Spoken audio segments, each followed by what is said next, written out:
Hi friends, welcome to this channel. And in today's video, I will show you how you can find saved videos on your YouTube, whether you have an iPhone or Android. Please don't forget to put your likes, also write your comments at the end of the video and subscribe to our channel. So friends, let's get started. First of all, open the YouTube app on your phone.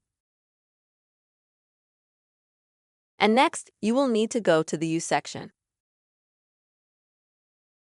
When you go to that section, you'll be able to see the playback bar. And right in front of it, it's going to say View All. And this will take you to your saved YouTube videos.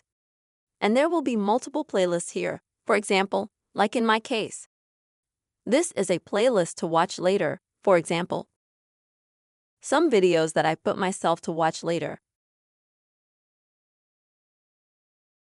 There will also be a playlist of videos that you liked, that is, that you put your likes under. And other playlists of some sort. This is the very simple way you can find your saved videos in YouTube app without any problem. Friends, I hope this video was helpful for you.